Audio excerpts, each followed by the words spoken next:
que vou também descaracterizar aí a questão da superação do argumento dos filhos espirituais e mostrar que vocês estavam errados. Vocês não me convenceram que falar sobre os mandamentos era uma ideia boa, ou que isso seria não pecado. Eu estava discutindo no sentido de que eu acho que falar sobre os mandamentos poderia gerar resultados ruins às pessoas, né? E que de alguma forma elas poderiam ser mais cobradas espiritualmente. Ok. Isso no primeiro momento. Mas eu achava, veja bem, como eu achava que não era errado e não era pecado, e vocês não me convenceram disso. No final tem que fazer. Mas eu achava que não era errado. E portanto era algo que poderia se fazer. Por quê? Porque eu achava que antes havia que eu considerei talvez umas 3 alternativas. Ou Deus resolveria isso de uma outra forma, talvez até sem necessariamente usar pessoas, ou usaria outra pessoa, portanto haveria o argumento da substitutividade, portanto não seria errado falar dos mandamentos. Então eu já achava que isso era válido, né? Só que eu não queria assumir essa responsabilidade, porque acho que geraria alguns resultados ruins. Mas alguém poderia fazer e não seria errado, porque Deus poderia mandar fazer, já que havia comentários bíblicos nesse sentido. Ou seja, se eu não fizer, outro substituto fará. Eu não quero fazer porque eu acho que isso vai gerar uma responsabilidade ruim para mim. Mas outra pessoa pode fazer, não tem problema. Não ruim no sentido de pecado, mas é uma coisa que eu não quero interferir. Não quero... não atrapalhar, mas não quero interferir no curso da fé das pessoas, né?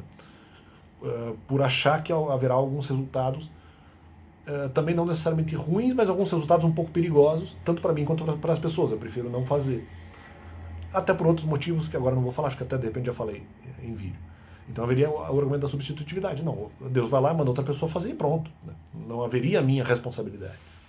E eu não queria fazer isso, na verdade, por achar que haveria alguns resultados perigosos, não necessariamente pecaminosos, mas alguns resultados perigosos, porque se outra pessoa fizesse não seria pecado, que eram justamente uma medida que eu achava válida. Eu achava que outras pessoas antes poderiam fazer isso. Eu não queria fazer pelo resultado, mas se alguém fizesse no meu lugar, para mim não seria pecado. Eu não achava que era errado falar. Por isso que eu questionava antes, eu não achava que era errado falar sobre os mandamentos para as pessoas, eu não achava que isso era pecado, entendeu? Se alguém fizesse amando de Deus, não seria pecado, não teria como questionar a pessoa. Acharia alguns resultados perigosos. Mas pecado em si não seria, não teria como barrar isso, não teria como proibir. E nem queria, né? Apenas eu diria que para mim não era tão adequado. Eu tinha dúvidas sobre isso. Por isso que não podia usar o argumento da prisão, porque eu tinha dúvidas sobre isso, se isso era uma boa ideia. Não quer dizer que outras pessoas não possam fazer, entendeu? E não quer dizer que seria pecado se a outra pessoa fizesse. Então havia o argumento da substitutividade. E a terceira alternativa, as pessoas que ficaram do ministério ou que me substituíram prontamente já poderiam fazer isso. As pessoas que já estavam lá. Então não era nem questão de substitutividade. Ou elas já fariam, ou eu seria substituído, outra pessoa faria, mesmo depois, ou Deus faria de outra forma. Não é questão de eu ser responsável, é questão que isso talvez não devesse ser feito. Mas eu admito que não seria pecado. Eu reconheci que, pelo que eu lembro, não era pecado. Se isso fosse feito em outro momento por outra pessoa. Não. Havia o argumento da substitutividade antes. E eu não achei que seria pecado se alguém fizesse isso depois, uma vez que eu reconheci a possibilidade de substitutividade e que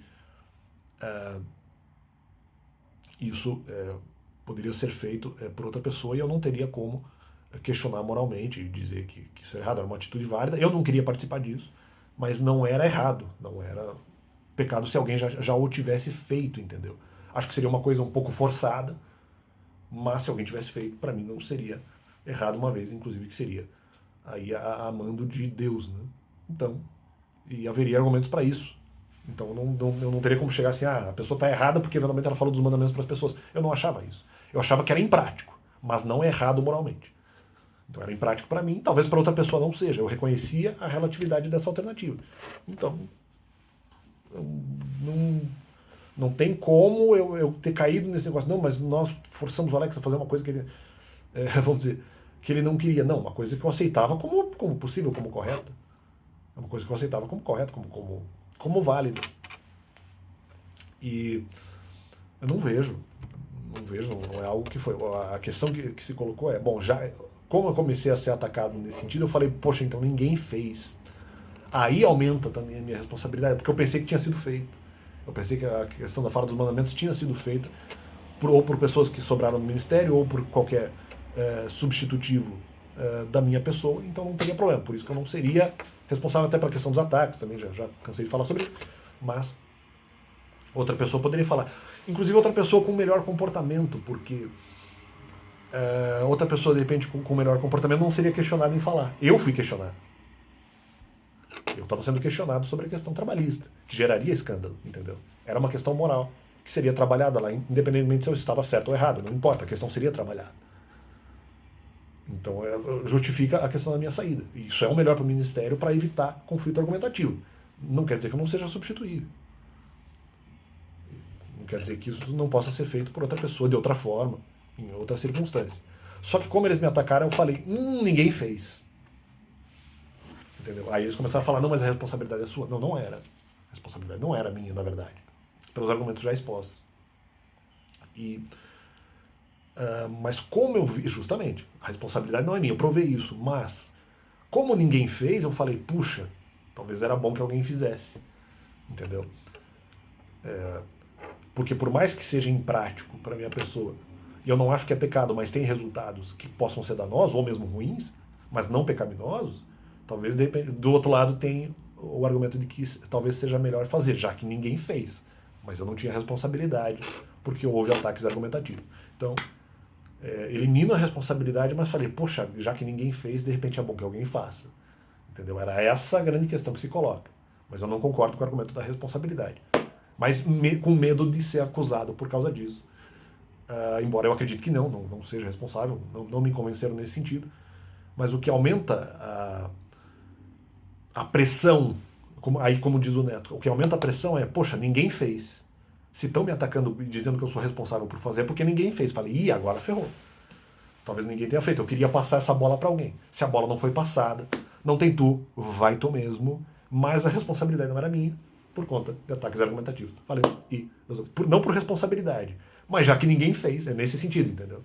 Talvez eu tenha que ser o substitutivo nessa ocasião. Valeu.